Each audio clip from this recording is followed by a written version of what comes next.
that agree said amen.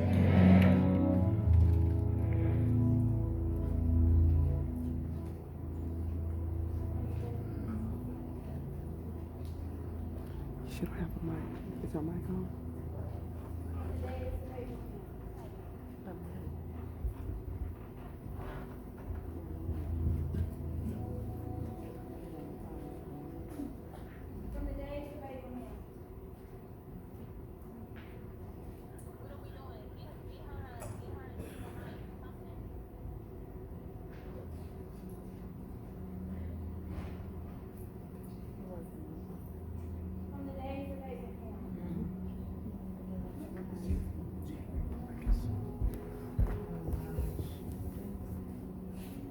From the days of Abraham to the time of this song, God faithfully walked over the journey of his people.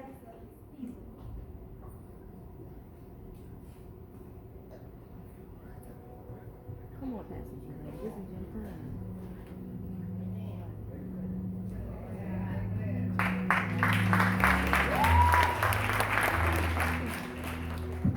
From the day of Abraham to the times of Jesus, God has faithfully watched over the journeys of his people from his high places. Peak experiences with God, major moments that shape our existence and reveal what life is truly all about. Last year, after coaching several years of high school competitive speech and debate, I decided to exit the classroom. God blessed me with the ability to coach remarkable speakers. From policy debate to Congress, Lincoln Douglas, prose and poetry, you could find me in a room after hours with droves of little worker bees. We were preparing for tournaments and competitions. Repetitive speaking was our tradition, and holding the black binder was expected and granted with permission. They held pencils firmly between their lips because full scholarships were on the line. And when you practice, you create perfection time after time after time. We were chasing a high. The high of winning, receiving awards, recognition, and accolades, and boy, were they good. I mean, I coached them. So, yeah, they were good.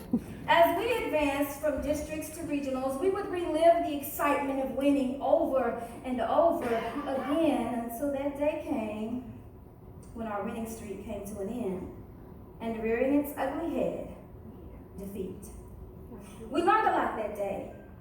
We learned that even in defeat, there was still victory because we were not our wins. We were a group of people who shared a love for a sport that required mental stamina. We were a community. We were a family. We were a collective group of negotiators, great debaters who challenged the status quo. And as seasons changed, many of them have graduated and moved on. I still remain connected to as many as I can, and they remain connected to me. But it's not about the wins, it's about the experience. They know that Miss Farmer is always there. I'm an email, a phone call, or a text away because we shared an experience. What about you? What is your mountaintop experience?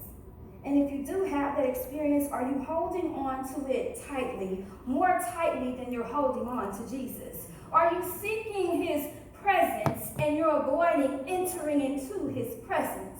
He is the Alpha and Omega. He's the beginning and the end. He sticks closer than a brother, and he calls you his friend. He's our anchor from within. We, church, are the salt and light. We have the Christian service. So I ask you today, are you allowing your mountaintop experience to get closer to you than you are to being closer to Jesus?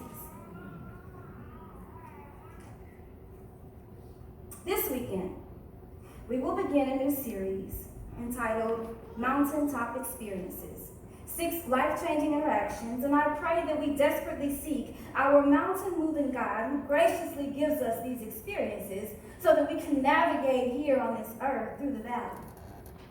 But to my babies, I want to give a shout out to the class of 2020, the ones I watched, the ones who competed as you grow. I want you to know I'm never taking my eyes off of you, and Jesus isn't either. From the days of Abraham to the times of Jesus, God has graciously watched over his people from the high places.